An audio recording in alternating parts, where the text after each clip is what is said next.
Hey y'all, Alyece Smith here, and welcome to the Socially Ausome Podcast, where we empower mompreneurs to implement simple social media strategies into their businesses and elevate their online presence.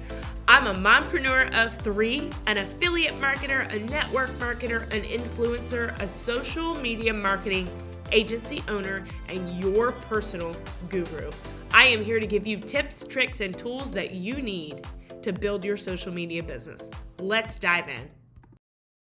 Hey guys, welcome back to the Socially Ausome channel. Alyece Smith here. Really excited today to be coming to you and chatting a little bit about marketing trends for 2024. So honestly, I can't even believe we're here. This is insane. It was just 2022. I don't even know what happened. But I'm very excited. I was reading an article by Forbes, 10 marketing trends that are going to dominate in 2024. And it really got my wheels turning. And I thought, man, I got to share this on my podcast because a lot of it will still apply to you. Some of it is really hyper-focused on corporate level businesses. And I might have some corporate level people that are listeners. I hope I do. Please let me know. But as that solopreneur, that digital marketer, no matter what you're doing online, affiliate marketing, network marketing, digital products, consulting, coaching, it doesn't matter. You still have to have marketing, right? So let's chat about what Forbes 10 trends are and how they might integrate into your business and really help you be successful in 2024. So the first one did not shock me at all. AI marketing and automation. So integrating AI, really has transformed a lot of things, not just using ChatGPT to write emails, right? It's analyzing data, personalized customer experiences with chatbots. It's got messaging apps like Mini Chat on Instagram, things like that. It really is revolutionizing customer interactions. And it's really cool. We were on vacation recently and I pulled up to an Indies, which for people that might not know, it's a hamburger joint. And the speaker, the ordering system was AI. I was mind blown. I was like, how does this even happen, right? So it is a cool experience, but I do encourage you to avoid relying solely on automation, set it and forget it, because things happen, technology falls through the cracks sometimes, it has glitches, all that kind of stuff. And you do want to enforce a collaborative approach between you and your customers. So it's an amazing tool to utilize, but don't ever get to a point where your business is completely automated because it can definitely, you can lose some of your brand in it. So I think this is going to be really huge for all digital marketers in 2024. I've been using ChatGPT for everything from writing emails to rewording certain things if I feel like I was coming too harsh, all the things. So just be looking for that in your business and how you can kind of put some of that into your business to really help you scale and grow. The next one, I don't know, augmented reality and virtual reality.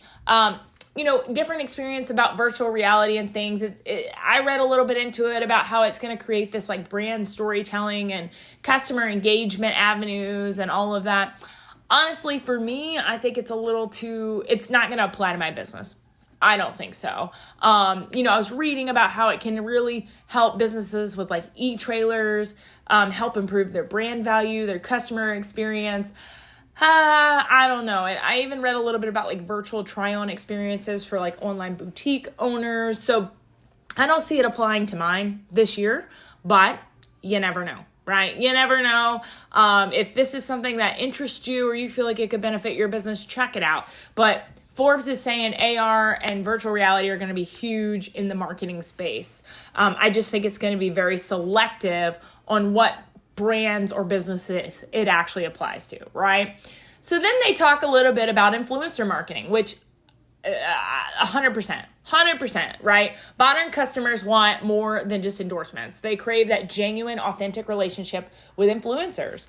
An influencer is not just a pretty, perfect, polished, blonde female anymore, right? The shift has driven the growth of micro-influencers and individuals with smaller but more engaged followings has really taken off, right? And with that in mind, heck, you might be using influencer style marketing in your own marketing, or consider working with influencers who have more niche and targeted audiences. So I know I've got some listeners here that have more like Shopify stores. Are you using influencers to grow your branding and your marketing, right? So really look at how you can collaborate as well. So even if you don't feel like hiring influencers for your digital product business might be a win-win, you can always collaborate with influencers just to get some of that recognition and see how can you help them grow their brand? How can they help you, right? So I definitely think kind of some of that collaboration over competition is going to be huge. The next is video marketing. And you guys know I talk about it all the time on my platforms, but I don't want to call myself the TikTok queen, but I absolutely love TikTok. I spend a ton of time on there. Short form video, live streaming, interactive content. It is just going to continue to increase. So if you haven't been using that in your business, where have you been, right? Where have you been? But I was really impressed by what Forbes said. They said that their marketing strategy is including short form videos, interactive tutorials, and live Q&As. And you guys, it's exactly what I've been doing on my TikTok. I've been going live over there almost every day, and really doing just live Q&As. Like, ask me questions. Let me show you my experience. Let me build that authority, right? So I'm loving this. And if you haven't started implementing video marketing in your business, you got to start today, okay? You got to start today.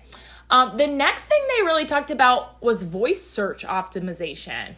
And I was really intrigued by this, right? Because they were saying that 200 million users of voice assistants in the US alone. So understanding and incorporating voice search optimization techniques will help you make your content more discoverable and rank higher in voice search results. So they gave an example. Consider using more controversial long-form questions when thinking about search inquiries and keywords. I think this is interesting. I personally am going to have to do a little more research on this.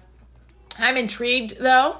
If any of you are listening and you're pretty skilled in that area, shoot me a DM on Facebook or TikTok. Let's chat. I'm curious how this is going to apply in 2024 to a lot of us as digital marketers. They go into UGC content. Again, this has been kind of something that's been practiced for the last 5 or so years, and it's only getting bigger. But UGC is user-generated content. So basically brands reaching out to everyday average people like you and I and doing collaborations. So brands are building their own credibility and customer loyalty by involving their audience in content creation. So I know a lot of people that make quite a bit of money doing UGC content. If you're someone who really loves creating content, if you're a photographer, maybe you enjoy, setting up a little studio in your house and doing photo shoots, there's a lot of money in UGC. So if you are someone who wants to make money online, maybe you don't want to show your face, this is a great way because there's a lot of brands that sell lotion or soap or, potato chips. And all they want is people that are willing to take photos with their hand or whatever. So it is a different avenue for people that maybe don't want to show their face or don't want to grow their own following. They went into social commerce a little bit more. So, social media platforms are increasingly becoming e-commerce ecosystems. Look at TikTok Shop. I mean, come on, it's taken over my FYP, but I think this is going to continue to grow and businesses can capitalize on that. So if you are someone who sells a physical product, you really need to be looking at social commerce. How can you include that in your marketing strategies, right? Another thing that they really went into, and I was a little confused at first by it, but they talked about hyper-personalization. So with the advancements in AI and machine learning, sales and marketing teams can tap into the wealth of customer data, and they're going to personalize content, personalize recommendations.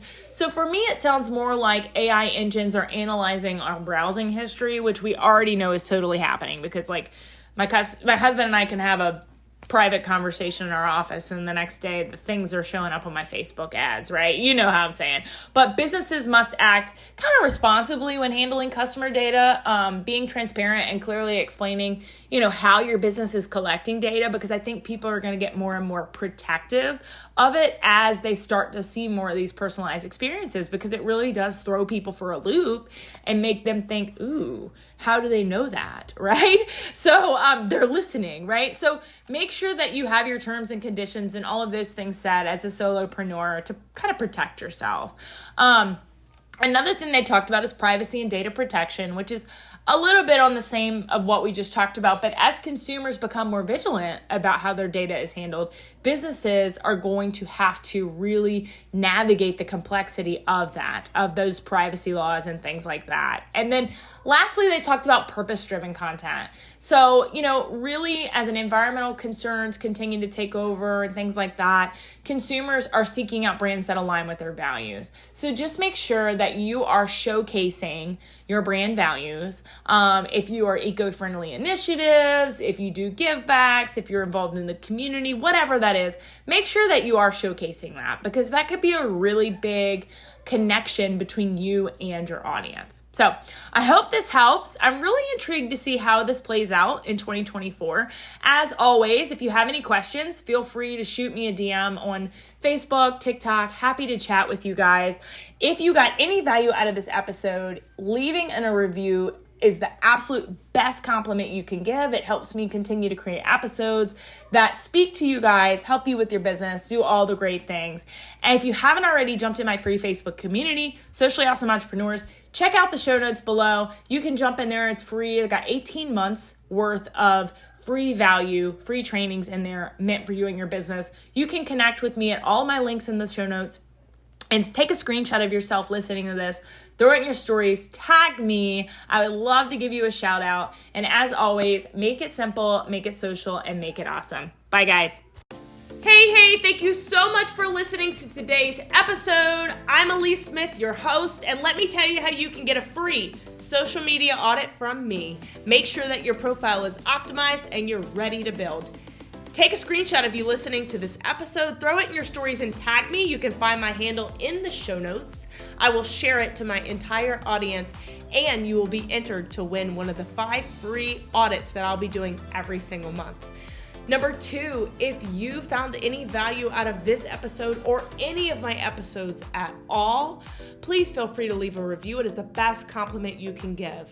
Lastly, make sure you check out the link to get into my free community, Socially Awesome Entrepreneurs. It's in the show notes. We go live in there weekly with guest trainings and more. Until next time, make it simple, make it social, and make it awesome.